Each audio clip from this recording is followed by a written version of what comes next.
This is a confirmation. Ni wano tia nyimchuk. Sherileno, Upio Tuangweno, About Smith Original, Kachelke Pamela Pampis, Kachelke Obol Simple Man, Zion is here.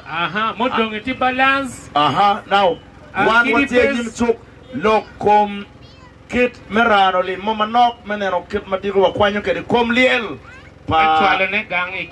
Komliel Paradawa, one my music fraternity, Iwachwe, Chwechuntie, Barwalegoni. Wono biono jeng chwenjwatin the supremacy no watika chunki Mego Roslyn Storm o team no one watero pick one watiki wanero yo kitgum kawapanyo kumliel ki barracks opio tuongweno a message to our people in the diaspora and elsewhere.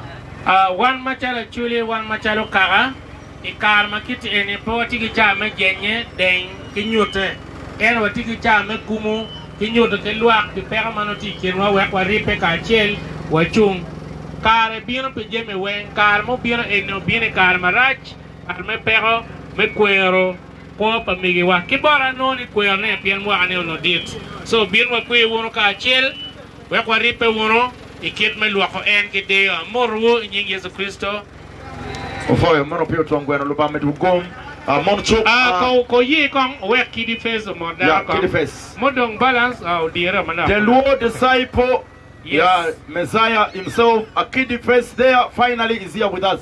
Give a message to our mothers and our people in the diaspora. Welcome.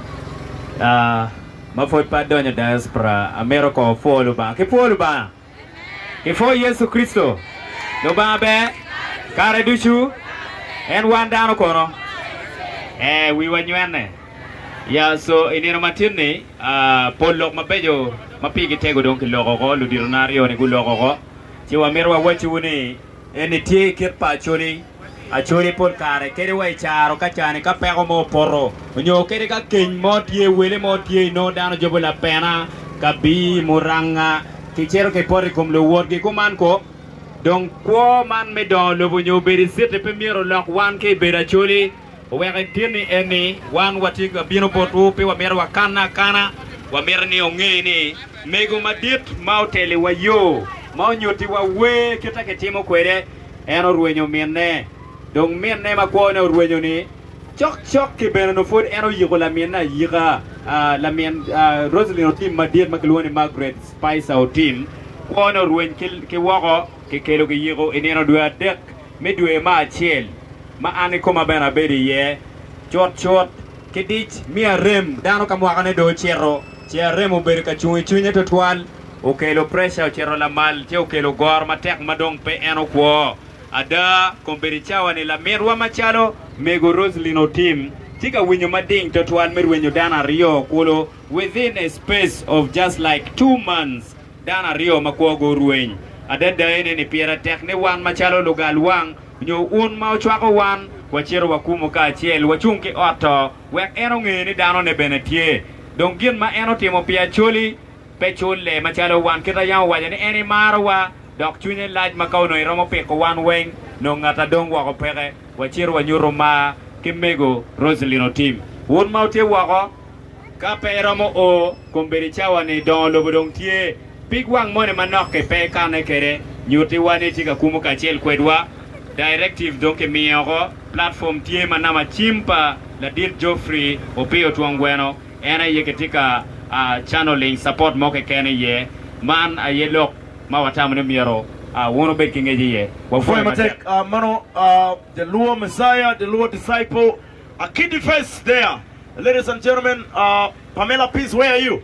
Pamela Peace bino no guak tamani baby o kuni itigi twin me mino Joma tamani ken peke o kela joki kain ka baby o mino basket ni da ke kario go we pa Roslyn ke winyo twin matamani en baby o al matamani baby o wano foyo iromo bino chawa Pierre tek ke wano duju now team man da pe loka Pierre tek ke lo fonya dini go ke around town kai mero yero Ashas mo miro gam chena mi nungar mo makong nen ka chung mamot la mien bien ien na mero ba ma chole bien ba ayo ne ba chola man tiga kele waka kama be So, go on waruwe pa Roslyn Stomo team.